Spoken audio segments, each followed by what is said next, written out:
head, and I was applying pressure to that and wiping blood off of her mouth and out of her eyes.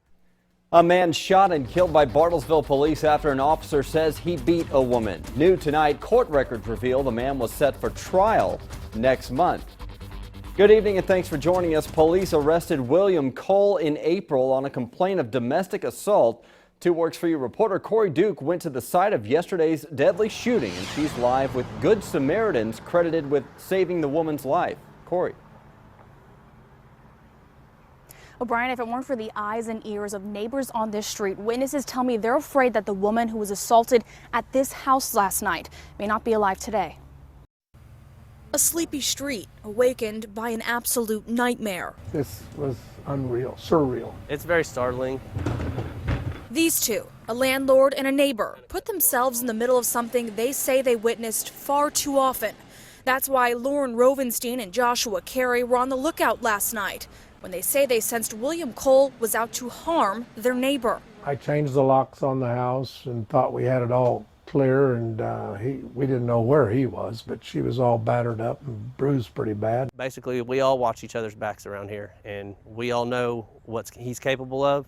So the second we see him, we call the police because she said they had a protective order at one point. Court documents show the victim filed a protective order against Cole in March when she told the court he strangled her and threatened to kill her.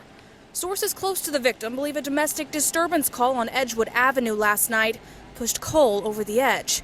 They say he had already been at the victim's house once that day, but came back for more. Carey saw Cole storm across his lawn, and Rovenstein called police.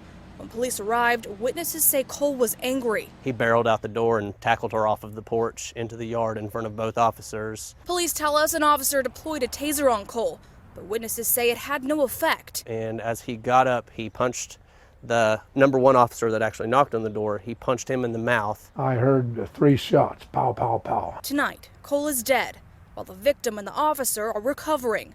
Neighbors still shudder at the thought of how things could have ended. He's crazy, and when he gets on drugs, he's even crazier, and he's invincible, and we've seen him do many different things. Tonight, this street remains calm, and residents are thankful. Yeah, I know who saved her life.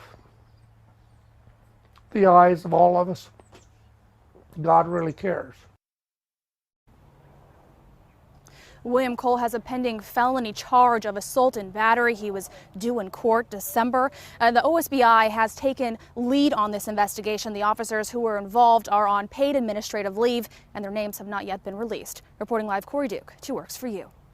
If you or a loved one, by the way, are experiencing domestic abuse, you can reach out to the Domestic Violence Intervention Services. Their number is here on your screen. They provide services for the Tulsa Metro and surrounding communities.